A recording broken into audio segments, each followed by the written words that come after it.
Shalom, puji Tuhan, kita masuk dalam ibadah online pada hari ini. Sebelum kita mendengarkan apa yang menjadi isi hati Tuhan, marilah kita bersama-sama, kita satukan hati, kita berdoa. Terima kasih Tuhan Yesus untuk berkat firman-Mu.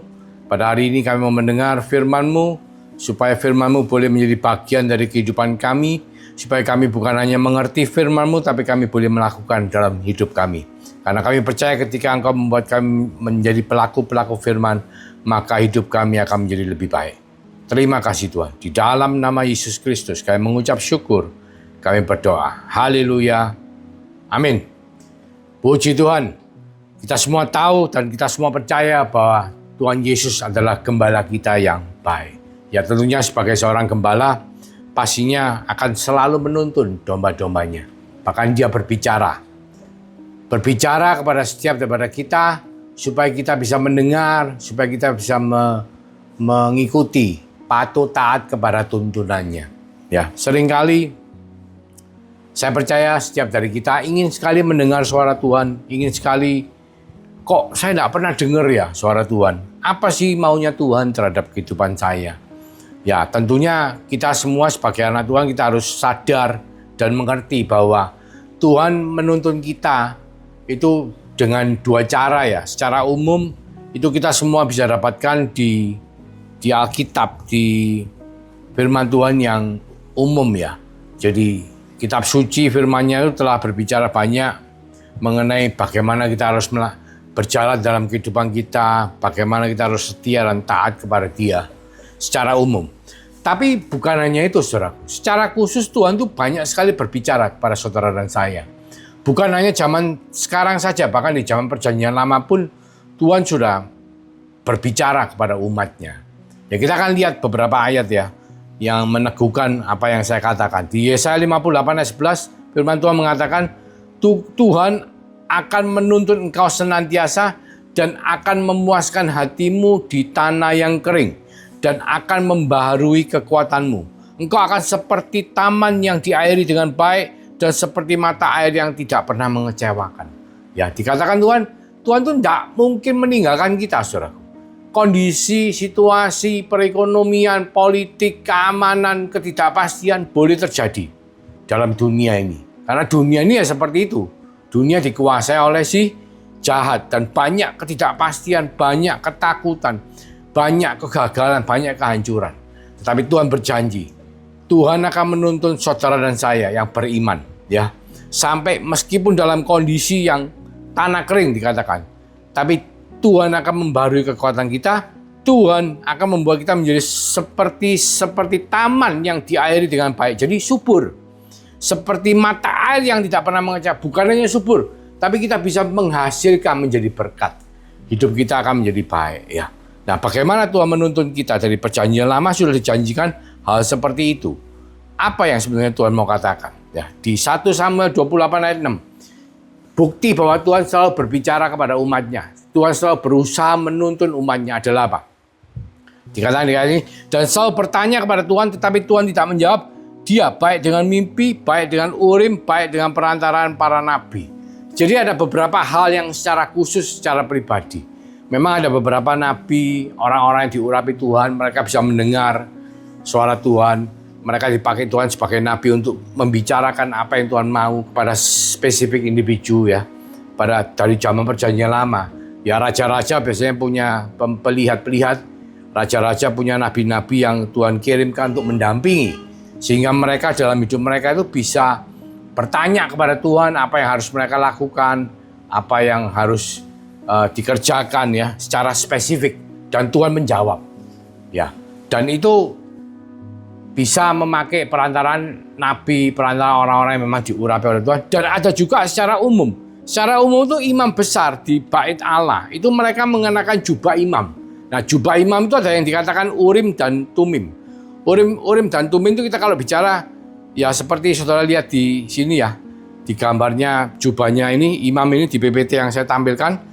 Itu ada urim tumimnya. Itu bentuknya wolak-walik ya. Wolak-walik itu urim atau tumim. Setiap batu itu urim atau tumim. Jadi dilempar, diundi, bentuknya mirip seperti undian. Itu nanti ada keluar urim tumim ya atau urim-urim ya, tumim-tumim ya, urim-tumim enggak gitu ya. Atau bahkan tidak ada jawaban. Jadi itu Tuhan secara spesifik menjawab umatnya, bukan hanya raja, tapi semua yang datang ke bait Allah. Mereka datang membawa persembahan, mereka datang ingin bertanya kepada Tuhan apa yang mereka harus lakukan dalam hidup mereka. Secara spesifik. Karena apa? Tuhan rindu untuk bisa selalu menuntun umatnya. Meskipun di tanah kering, meskipun di kondisi yang tidak baik, meskipun di situasi perekonomian sekarang pun, Tuhan selalu ingin menuntun saudara dan saya untuk melewati semua ini dengan baik. Meskipun saudara mengalami permasalahan dalam keluarga saudara, Tuhan selalu ingin berbicara secara langsung. Apa yang harus kita lakukan? Ya, kita harus mencari Tuhan, mau untuk bertanya kepada Tuhan ya. Seperti Saul tanya, tapi Saul waktu itu rohnya sudah ditinggalkan, sudah meninggalkan diri Saul. Jadi ketika Saul tanya, Tuhan tidak menjawab melalui Urim Tumim. Tetapi hari ini setiap orang percaya, kita beriman kepada Yesus Kristus sebagai Tuhan dan Juru Selamat, Tuhan memeteraikan rohnya dalam kehidupan saudara dan saya. Dan roh itu menyertai kita untuk selama-lamanya. Bukan hanya pada saat kita berdoa, bukan hanya pada saat kita ibadah, bukan hanya pada saat kita di gereja, enggak. Tapi menyertai untuk selama-lamanya. Ya, di Perjanjian Lama juga di Keluaran 28 ayat 29-30 dikatakan mengenai Urim Tumim ya. Demikianlah di atas jantungnya harus dibawa Harun nama para anak Israel pada tutup dada pernyataan keputusan itu apabila ia masuk ke dalam tempat kudus supaya menjadi tanda peringatan yang tetap di hadapan Tuhan. Dan di dalam tutup dada pernyataan keputusan itu haruslah kau taruh Urim dan Tumim. Haruslah itu di atas jantung Harun apabila ia masuk menghadap Tuhan, dan Harun harus tetap membawa keputusan bagi orang Israel di atas jantungnya di hadapan Tuhan. Jadi Tuhan itu secara umum kepada umum bangsa Israel itu pun mau menjawab, mau menuntun mereka supaya mereka mendapatkan tuntunan Tuhan ya. Saudara nanti lihat yang tadi dijelaskan ya mengenai Urim Tumim. Hari ini kita tidak pakai Urim Tumim karena itu perjanjian lama, saudara. Hari ini Tuhan telah memeteraikan Roh Kudusnya dalam setiap hati orang percaya ya. Apa yang harus kita lakukan adalah kita harus selalu punya komunikasi dengan Tuhan. Kontak ya. Kalau bangsa Israel zaman dulu berdoanya 5 kali ya. Ya, 2 kali itu pagi dan malam hari itu Shema ya, kredonya Shema Yisrael Adonai Elohenu, Adonai Echad ya, itu berarti hukum utama dan firman di Ulangan 6 ayat 4 sampai 7. Tapi hanya imam saja yang berdoa 2 kali. Dan 3 kali pagi setelah doa Shema adalah doa Tepilah, itu doa pribadi ya. Semua orang boleh memanjatkan doa ini, dan sore hari dan juga malam hari. Jadi semua bangsa Israel, suku Yahudi itu berdoa 5 kali sehari. Kenapa, saudara? Supaya tetap bisa mendengar tuntunan Tuhan. Supaya tetap bisa mendengar apa yang Pak Gembala, istilahnya Gembala Agung kita mau kita lakukan. Di Shema Yisraelnya di Ulangan 6 ayat 47, doa ini diucapkan setiap hari oleh imam. Dikatakan seperti ini. Dengarlah hai orang Israel, Tuhan itu Allah kita, Tuhan itu Esa. Kasihilah Tuhan Allahmu dengan segenap hatimu dan dengan segenap jiwamu dan dengan segenap kekuatanmu. Apa yang kuperintahkan kepadamu pada hari ini haruslah engkau perhatikan. Haruslah engkau mengajarkannya berulang-ulang kepada anak-anakmu dan membicarakannya apabila engkau duduk di rumahmu, apabila engkau sedang dalam perjalanan, apabila engkau berbaring, dan apabila engkau bangun.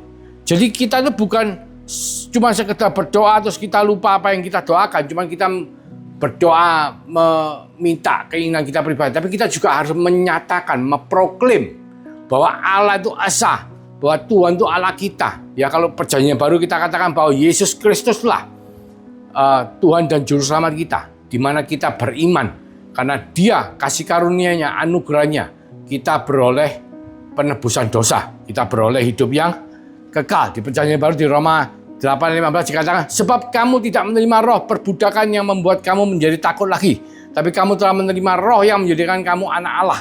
Oleh roh itu kita berseru, ya Abba, ya Bapa. Oleh karena iman kita, saudaraku, status kita adalah, kelahiran baru kita adalah menjadi anak-anak Allah. Karena kita adalah anak-anak Allah, maka kita harus memiliki hubungan, relasi, mengenal secara pribadi dengan Allah Bapa kita ya. Bahkan di 2 Petrus 1 ayat 3 dan 4 jelas dikatakan, Karena kuasa ilahinya telah menganugerahkan kepada kita segala sesuatu yang berguna untuk hidup yang saleh oleh pengenalan kita akan Dia yang telah memanggil kita oleh kuasanya yang mulia dan ajaib. Dengan jalan itu, Ia telah menganugerahkan kepada kita janji-janji yang berharga dan yang sangat besar, supaya olehnya kamu boleh mengambil bagian dalam kodrat ilahi dan luput dari hawa nafsu duniawi yang membinasakan dunia. Rasul Petrus mengingatkan saudara dan saya bahwa kita itu punya kodrat ilahi. Kenapa dikatakan kita punya kodrat ilahi? Saudara masih ingat di Kejadian 1 ayat 26-27 dikatakan bahwa kita itu diciptakan segambar dan serupa seperti Tuhan. Nah, gambar kita itu apa? Bahwa kita itu bukan sekedar tubuh jasmani dengan jiwa, enggak. Tapi kita itu punya roh.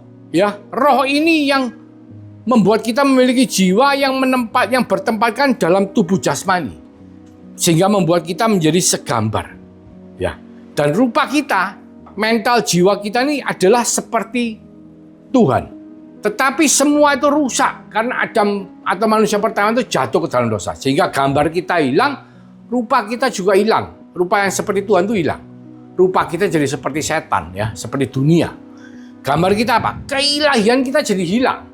Karena kita terpental, kehilangan jubah kemuliaan Tuhan. Kita terpental dari Taman Eden, dari hadapan Tuhan. Kita tidak bisa ngonek. Tetapi ketika kita beriman kepada Yesus Kristus sebagai Tuhan dan Juru Selamat, maka kita memperoleh meterai Roh Kudus yang membuat kita memiliki kembali gambar Tuhan dalam kodrat ilahi. Tapi kodrat ini, saudaraku, kalau kita tidak bangkitkan, istilahnya tidak pakai, kita tidak akan bisa kembali kepada gambarnya. Sama seperti gini, saudara misalnya punya HP. HP ini kan kalau zaman dulu HP jadul.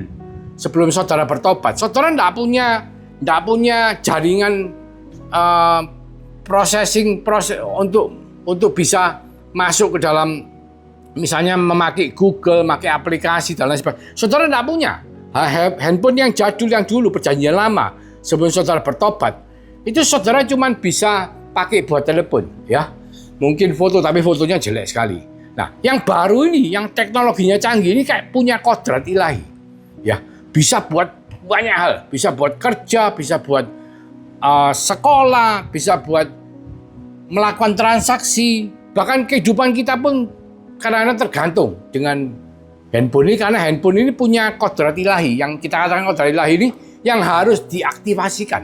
Jadi internet, kalau tidak ada internet, tidak ada wifi, tidak ada seluler data, ya kita tidak bisa pakai Android ini. Jadi kodrat ilahi kita, kalau tidak kita suplai dengan kontak sorgawi, dengan komunikasi dengan Tuhan, ya, dengan nyambung, dengan melalui doa dengan Tuhan, itu kita tidak akan bisa memakai kodrat itu.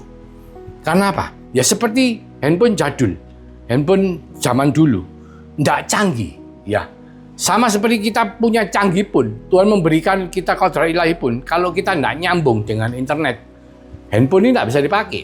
Ya paling buat telepon biasa. Itu pun kalau tidak ada teleponnya tidak bisa. Paling buat kalkulator, buat foto tok. Ya itu tidak ada fungsinya. Maksudnya bukan segambar dan serupa. Karena pertama gambarnya harus kembali dulu, dan keserupaannya itu nanti pelan-pelan. Kita kumpul dengan Tuhan, Tuhan akan mengubah kita dari hari demi hari, ya, sedikit demi sedikit. Dan itu di dalam perjanjian baru yang dikatakan bahwa Tuhan itu selalu sebagai gembala kita itu memberikan tuntunan, pimpinan, guidance, ya, untuk setiap daripada kita bisa selalu mendengar suara Tuhan. Jadi kita itu bukan hanya ikut Tuhan terus datang ke gereja saja, cuman baca Alkitab saja, cuman nyanyi saja, cuman berdoa. Enggak.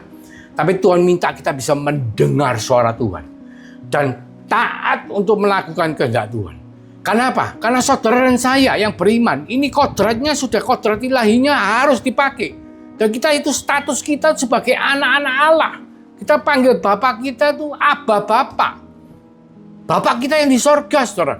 Yang punya sorga dan bumi, yang menciptakan alam semesta ini semua. Itu adalah Bapak kita. Dan kalau kita tidak bisa pakai kodrat itu bukan yang Tuhan bangun. Oleh karena Tuhan ingin supaya kita tuh selalu mendengar, belajar untuk melatih pendengaran kita. untuk mendengarkan guidance-nya, tuntunan pimpinan Tuhan dalam kehidupan kita setiap hari dan taat kepadanya. Bahkan di Yesaya 50 ayat 45 dikatakan, Tuhan Allah telah memberikan kepadaku lidah seorang murid, supaya dengan perkataan aku dapat memberi semangat baru kepada orang yang letih lesu. Setiap pagi ia mempertajam pendengaranku untuk mendengar seperti seorang murid. Ya, Tuhan Allah telah membuka telingaku dan aku tidak memberontak, tidak berpaling ke belakang. Ya, jangan lawan saudaraku. Kalau saudara pagi-pagi, subuh, saudara sudah dibanguni Tuhan, saudara melek, jangan dilawan. Tuhan malas, aku mau tidur lagi, tak tidur. Jangan, saudara berdoa, saudara buka telinga saudara. Maka Tuhan akan mempertajam telinga saudara. Tuhan akan membuat Anda menjadi mendengar seperti seorang murid. Tuhan akan membuka telinga saudara dan saya. Ketika kita merespon dengan, ya Tuhan, aku tidak memberontak, aku tidak berpaling ke belakang, aku tidak ngantuk, aku mau mendengar. Apa Tuhan? Ajari aku Tuhan. Tuntun aku Tuhan. Pimpin aku. Berikan aku your guidance. Tuntunan pimpinan. Supaya hidupku taat untuk melakukan perintah-Mu. Karena apa saudaraku? Karena setiap saudara dan saya, kita itu seperti ranting-ranting daripada sebuah pohon anggur. Jadi kalau kita tidak tertanam, ya, tidak tinggal di dalam, tidak tercocok, melekat sama batangnya anggur ini, kita pasti tidak bisa apa-apa. Ya, jangan hanya berbuah, mungkin hidup aja tidak bisa. Jadi kita perlu untuk selalu bisa terkoneksi dengan Tuhan. Selalu belajar untuk mendengar tuntunan pimpinan Tuhan, guidance-nya Tuhan. Supaya kita ini bisa seperti yang Tuhan mau. Mendengar apa yang Tuhan katakan, melakukan apa yang Tuhan mau, dan setia dan taat kepada Tuhan. Itu hanya satu kuncinya. Kita harus punya hubungan, relasi, keintiman dengan Tuhan. Sehingga apa? Sehingga kodrat ilahi saudara dan saya itu bisa keluar. Dan ketika kodrat ilahi itu bisa terpakai, seperti handphone ini ketika ada wifi-nya, ada datanya, kita langsung bisa memakai keilahian kita, mendengar tuntunan dan pimpinan Tuhan dalam kehidupan saudara. Mendengar suara Tuhan, langsung berbicara kepada kita, kepada saudara dan saya. Supaya apa? Supaya kita taat untuk melakukan perintahnya secara khusus, bukan hanya secara umum, secara khusus. Sehingga hidup saudara itu seperti taman yang diairi air, ya, bahkan seperti sumber air yang selalu memberikan air kepada sekelilingnya. Demikianlah Tuhan rindu saudara dan saya untuk bisa mendengar suaranya dan taat melakukan firman-Nya. Mari kita berdoa. Terima kasih Tuhan, mengingatkan setiap daripada kita akan kodrat ilahi kita, dan supaya kita bisa selalu terkoneksi dengan Engkau, sehingga kita semua bisa mendengar suara-Mu, belajar untuk mendengar suara-Mu dan taat kepada tuntunan dan pimpinan-Mu. Sehingga hidup kita itu meskipun di tanah yang kering, kita bisa menjadi seperti taman yang diairi dengan baik, bahkan bisa menjadi seperti sumber mata air yang melimpah ruah airnya memberkati kehidupan di sekeliling kita. Berkati setiap daripada kita dengan berkat daripada Allah Bapa, melalui kasih karunia daripada Tuhan Yesus Kristus yang telah dimeteraikan oleh Roh Kudus dalam kehidupan setiap daripada kita yang percaya beriman kepada Yesus Kristus sebagai Tuhan dan Juru Selamat. Mulai dari hari ini Tuhan, sampai Engkau datang Tuhannya, bahkan sampai selama-lamanya, Engkau selalu menyertai, memberkati, berbicara kepada setiap daripada kita, dan membuat kita menjadi taat kepadamu. Di dalam nama Tuhan Yesus Kristus, kami mengucap syukur, kami percaya, kami berdoa. Haleluya. Amin. Tuhan Yesus memberkati.